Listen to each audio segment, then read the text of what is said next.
hey guys, welcome back to the J. Anthony channel. As you can see here, I'm pretending to read a Japanese newspaper, so I think we can assume that we're going to talk about Japanese watches today. So let's do that. I've been promising you guys for 6 months now, maybe, I do a video on Seiko, so let's go ahead and get that out of the way. Now, for whatever reason, the format on these videos of every single person does watch reviews online. They seem to have to do it from a home office, so obviously my little lounge here isn't going to do us any good. So let's go change the environment so we can do a proper review. So yeah.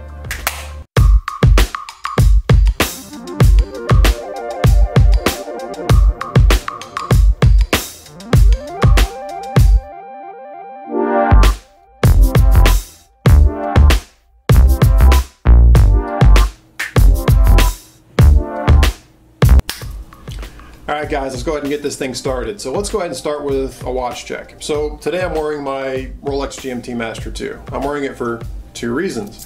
The first reason is that there's a lot of people out there on YouTube, there's some fellow YouTubers as well, for reasons I can only imagine come from insecurity and just either that or they're just dumbasses. Ignore Seiko because they think that they're a watch for poor people and that they're junk watches. A lot of people that are going to click on this video to leave some dumbass comment to only to reaffirm to themselves through their place of insecurity and just weirdness that they think that Seikos are junk, and they're going to ignore everything that I have to say. So to those really insecure weirdos that end up watching my video, and I know you guys are a small bunch of you, small in a lot of respects, this is for you. This is to me establish some credibility, because if I'm wearing a watch that's a Rolex, something you guys can appreciate and relate to, hopefully you'll pull your head out of your ass long enough to listen to me and why I'm going to tell you that Seiko's a great watch. Also, this is going to be kind of an off-the-cuff blog type video. I'm going to talk normally, I'm going to say offensive language, and I'm going to be sarcastic and use words that are probably not appropriate for children, so bear in mind that. This is just the way I am, guys.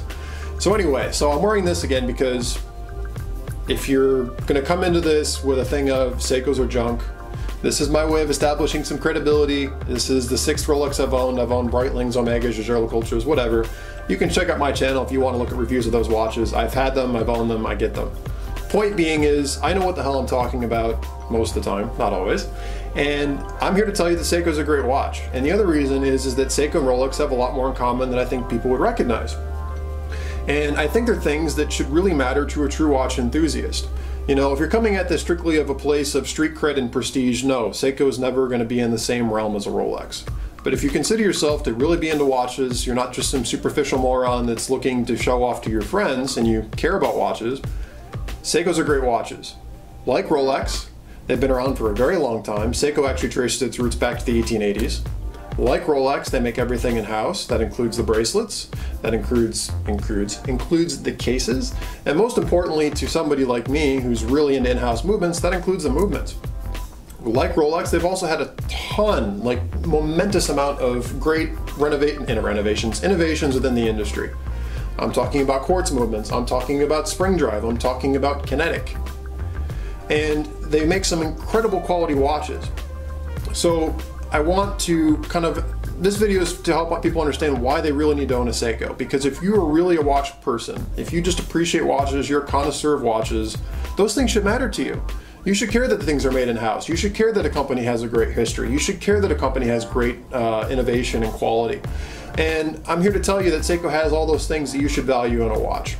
Now, I hear what you're saying, especially those that you live in the US and other countries like I do that are outside of Japan, and we don't exactly get the best of Seiko quality, and I'll give you an example. So this was my first kind of experience with Seiko. The watches that Seiko sells in the US that I grew up with didn't do a thing for me. This is a watch that's from the 90s. I don't know what crystal they used on this thing. It's all chipped up, it's messed up. The gold plating and stuff on it's peeling off. Bracelet's nasty. It sounds like junk. It is junk. I mean, this watch was a little over $100, and honestly, it feels like that. Growing up with these watches, I never gave Seiko a second look. I saw watches like this, and I thought they were junk.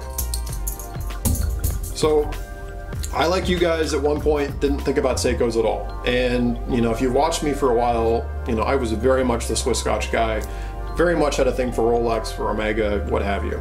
And the thing that changed me personally was this. So this is the Rolex. Gotcha. This is the Seco Monster, and this is the SRP 307J1. And here's kind of a story about how this watch changed my perspective on Seiko. I was at work one day wearing my Rolex Submariner 16610. This is about 6 years ago. Good friend of mine came up to me. He was all excited. He knew I was into watches. I was kind of the local watch snob at work. Everybody wanted to come talk watches with me. I'm a nerd. And he was all excited. He'd ordered a Seiko Monster from outside the US and it just came in. And honestly, I had no idea what the hell a Seiko Monster was. Again, my experience with Seiko was the junk that I just showed you. And he came up and brought me a Seiko, wanted me to check it out, and just wanted me to see it. My mind, honestly, my mindset, honestly, when he came up to me was going to be smile, make him feel good about his watch, but I expected it to be a piece of crap, and I was just kind of expecting to be in a place of superiority because I was wearing my Rolex Submariner, and he's going to come show me his crappy Seiko. Could not have been more wrong. So, he walks up to me, he takes off his Seiko Monster. He had the orange dial K version of this watch, hands me a Seiko Monster. I take off my Rolex sub, give him my Rolex sub. He's looking at my sub, and my mind was blown. The second that I picked up his watch and I looked at his watch and just started handling his watch, my jaw, would have hit the floor, because I had a moment of, oh my God, his watch feels nicer than my watch.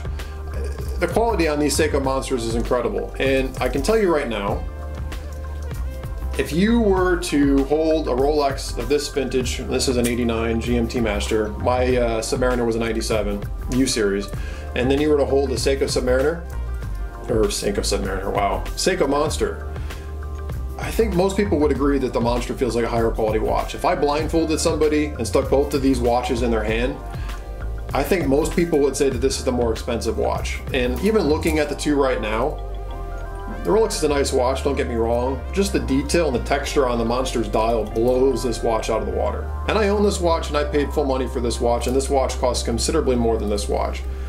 And so you can imagine the first time that I experienced this, that again, this is 6 years ago when Seiko was nothing to me, and he hands me his watch and I realized that his watch feels way nicer than my watch. I was like dumbfounded. I could not believe it.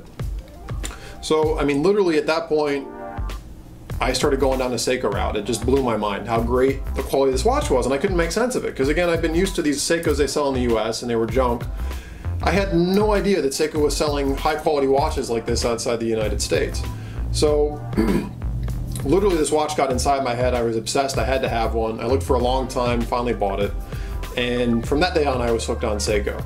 And I realized on the online forums that, that Seiko makes very different watches for the Japanese and Far East markets than they do in the US. And honestly, this is a far higher quality watch than the crap that they sell in the US. So when I first discovered this watch, it blew my mind. And the next watch that Seiko made that blew my mind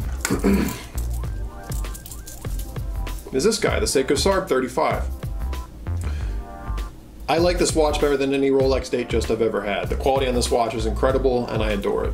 So why am I making this video, and why should you own a Seiko? Because I think you guys that have never owned a Seiko probably have the wrong impression of them.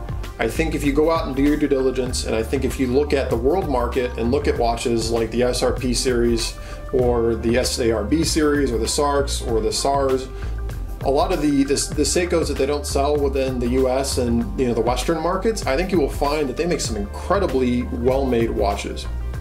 Another reason why you should look at Seiko.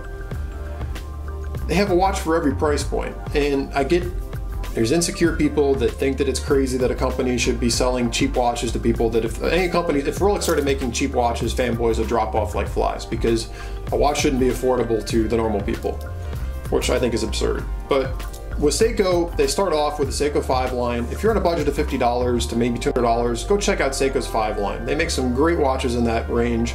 If you want to see reviews that I've done on my channel, go look at my Seiko JDM video. That's on my SARS 005. Go look at my vintage Seiko Speedtimers. Those are Seiko 5s from the 70s. Great value watches for the money. If you have, let's say, $200 to $1,000-ish, that's going to put you in this price range, and you're going to get some awesome, awesome, awesome watches. You're going to get into the Seiko Superior lines. These are the SRPs. These have the 4R36 in-house movement. These are hacking. These are hand winding. great watches. You move up to the Sarps. This has a higher version of this movement. This has a 6R15 movement in it. This is going to give you 50 plus power reserve. This is going to give you a great accuracy, hacking, hand winding, sapphire crystal, great quality. Let's say you have a couple $1,000s to spend and you just appreciate fine craftsmanship. You have Grand Seikos you can go look at. And there you're going to get some of their cooler technology. You're going to have the Seiko spring drive, which is a combination between a quartz and a mechanical movement. They're ludicrously precise, have a perfectly smooth sweep on the second hand. They have the Seiko high beat watches that are like 36,000 beats per hour, somewhere around there. Again, beautiful smooth sweep, great movements. Honestly, those are the ones that I would look at. The attention to detail on those models is just incredible. If you don't believe me, just go Google images of a Seiko snowflake dial. The dial on that watch is incredibly well detailed and just phenomenal. And I'm telling you already that these watches, I think, have a nicer dial than, you know, my Rolex GMT. The texture on this Seiko SRP Monster, if you guys follow me on Instagram, you'll get a little bit of it. It's just, the dial on this blows my Rolex out of the water, it really does. And the same with the Sarp. This thing just has a warm glow to it. It's just, Seiko does some incredibly good quality dials.